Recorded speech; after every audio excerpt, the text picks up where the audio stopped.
Hello, my name is Lauren Fell. I'm the product manager here at Legal Corporation for Separation Science. Today I'll be talking to you about Simply gcgc. It's a free online tool to make gcgc method optimization easy and more intuitive. And I'll be giving a demo here today. It's free to use. All you have to do is sign up and go to this website, sign up. You can start using it on your phone today if you so desire. So let's get started. First, we need to define what we're talking about in general, about gcgc, just a little bit so we're on the same footing.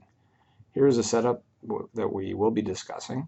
On the left in the big picture is the standard column on the interior of a standard oven, and you can see it is connected serially with a microunion to another column that goes up through a modulator to a secondary oven.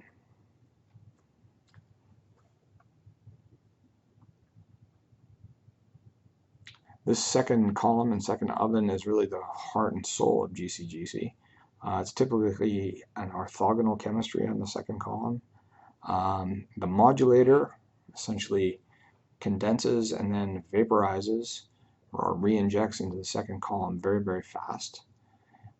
This secondary column is actually wound into the smaller oven, and that is part of the optimization process. Of course, after the secondary oven, the column goes out through the side of the wall of the GC and into our Pegasus BT4D time-of-flight mass spectrometer.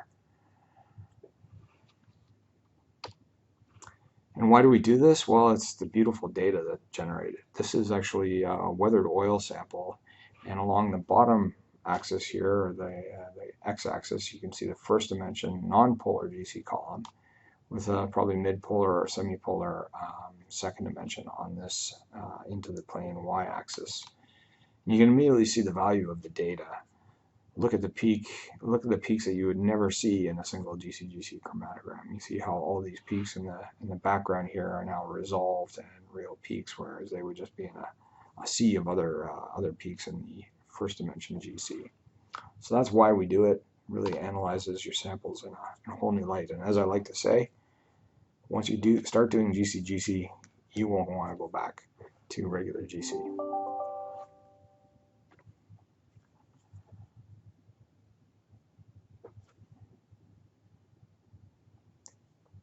So simply, this is the interface. This is the online interface for Simply gcgc. It's a pretty simple tool. In the middle section, it is informational and is the working area as you walk through a stepwise wizard. The whole premise of Simply gcgc is that you understand GC in general. It performs some fundamental calculations to generate a term that we call peak capacity, which is really a measure of chromatographic resolution, and that's the PC numbers that you see down here at the bottom and up on the right, or similar to those. And it goes beyond a classical parameter method optimization, which really is just a calculator. It goes beyond that. This tool actually asks you to do real experiments and helps you analyze those real experiments, and then helps you optimize the method that are related. There's a summary of all the parameters on the right. As you can see here, this is a running summary, and as you can see, we've got some defaults in here already. The history down at the bottom, like I mentioned a moment ago, is a tracking tool for peak capacity. So you've got peak capacity in the first dimension, PC1, PC2 for the second dimension, and then a net peak capacity. Also, of course, very importantly here is runtime, because all this optimization that you do has an effect of runtime. So what I'll do is I'll hit Guide Me, and you'll see the steps on the left appear for this process. And in the middle, you can see there's more info, and the stepwise wizard is 19 steps.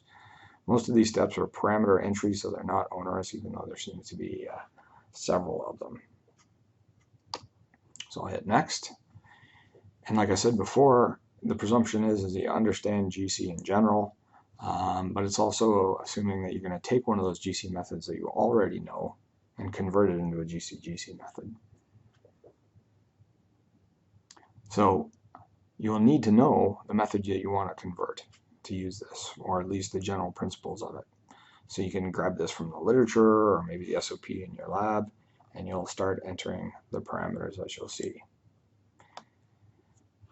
But before we do that, we do have to choose an instrument setup because there are some subtle differences that we like to accommodate in the tool. We're going to go with our latest model, the Pegasus BT4D thermal modulator. And if you don't actually have one of our instruments, choose the one that best suits your parameters and your setup. Should work as well for both. So this is parameter entry again, so carrier gas, you choose here. Then, of course, the input parameters, so primary column length, ID, thickness of the film, and I've written here on my slide 60 meters. I'm going to actually change that, and you'll see changes here in a moment. I wanted to make sure that you could see the actual changes as I walk through the demo. And again, we're just putting in more parameters here, starting oven temperature, ending oven temperature, and of course the initial hold. Just putting parameters in. Transfer line is also important. It's fundamental. Really, your transfer line temperature, it enables the GC to get to the detector, so you need to keep it, you need to manage it. So I'll hit apply next, and you can see that there's a lot of changes in the right-hand side of the interface. Everything in green has basically been changed. We've made some assumptions about gcgc and what will be done there. Essentially defaults are what comes with the instrument.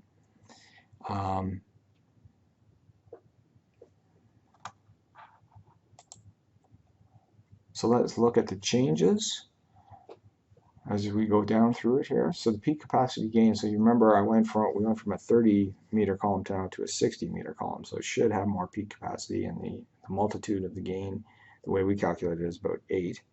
Runtime is certainly increased because we've doubled the length of the column. The acquisition rate here is about 200 spectra per second, or hertz.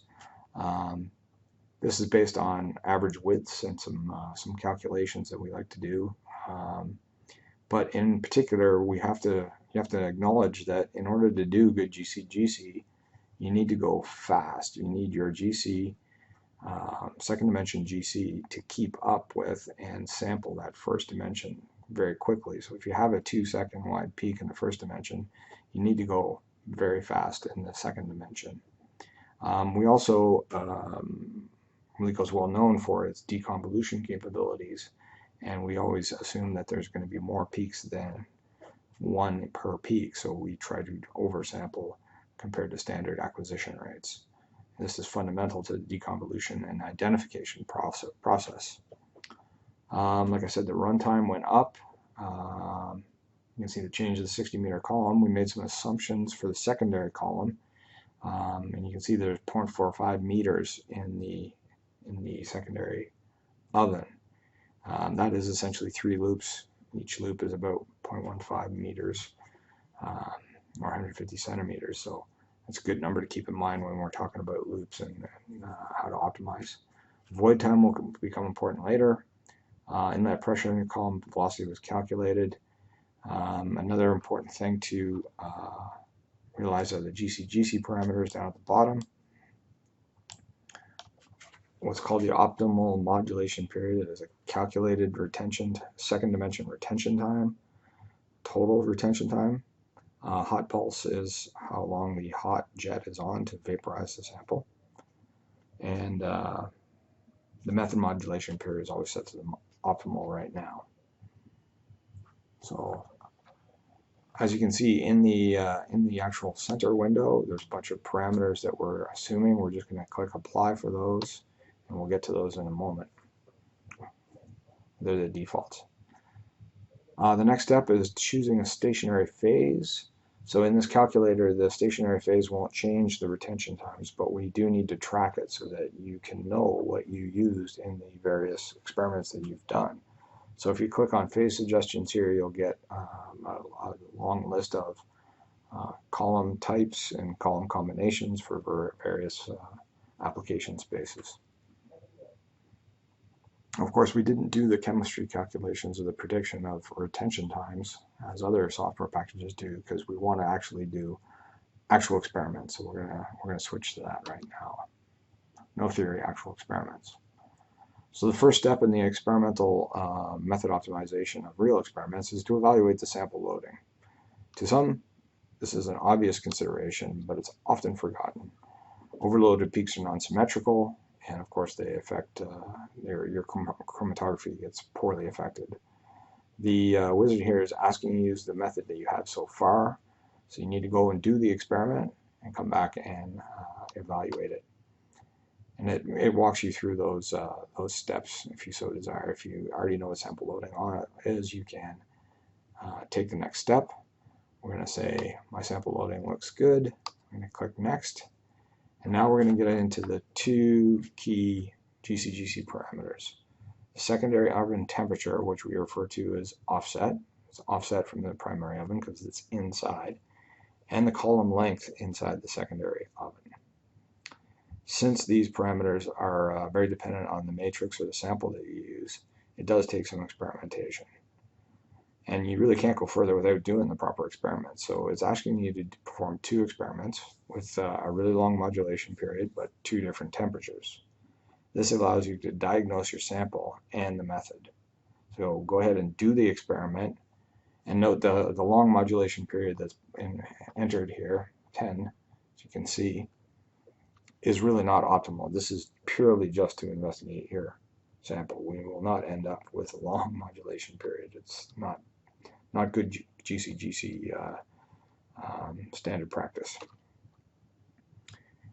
And it says process the data. You really want to go in and examine the data for a couple key items. You want to look for wraparound, and you want to look for the last eluting peak.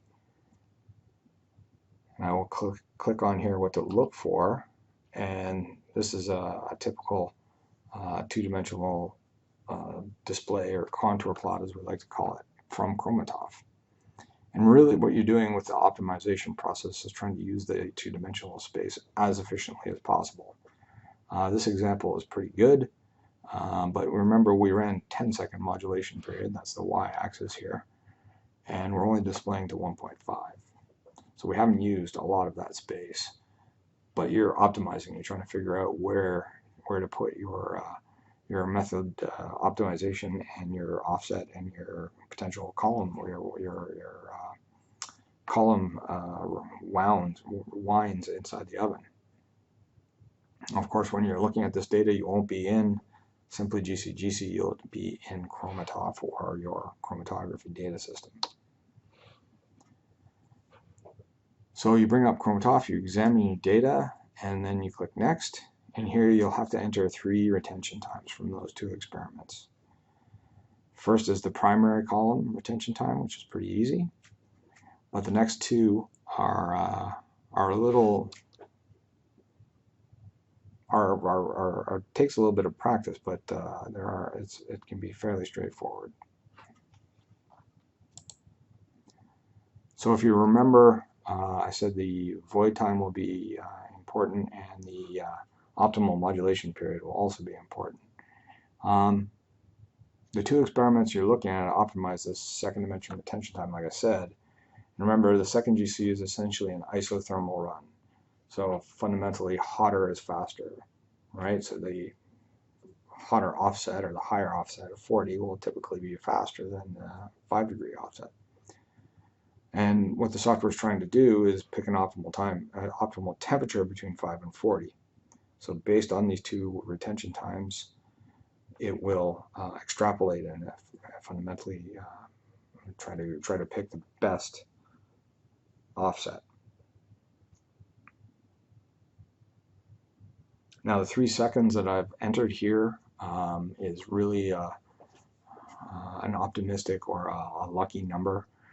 3 is really the combination of that void time and the optimal modulation period. So we'll put it to 3 seconds. So there's the extrapolation. It says rerun the experiment at 13 degrees. and you're going to rerun that whole method. The next step is to look at your chromatography yet again after that and see if it's really good enough. Check and see if your critical pairs are separated. Are there other experimental conditions, and you may want to go back at this point and choose another set. It's a key step to keep evaluating your stationary phase. If it's not good, hit bad, but I'm going to click good. And again, it's going to have you look at your peak capacity at this point. So maybe it looks good in the first dimension, but not in the second dimension. You want to spread it out some more. It'll walk you through a process of optimizing those parameters yet again. And I won't go through those cycles here. I'm gonna say it was good. The final step is really looking at your total runtime. So in this set, I've been happy so far with all the stuff I've been seeing, or this experiment, but my acquisition runtime is fairly lengthy. It's 73 minutes. So there's several different options here, some of which requires changing the physical column configuration. So you will have to go back into the wizard and try that optimization process again with the new parameters. You can also try to ramp faster, shorten a column, or use a narrow inner diameter. I'm going to stay with what I have, and there we have it. We have successfully optimized the gcxgc method. You can transfer the parameters on the right into Chromatoph, and you are off to the races. If you'd like more information about simply gcxgc or any of our products, please call us at the numbers on the screen, visit our website, or email us at info@leco.com. Thank you.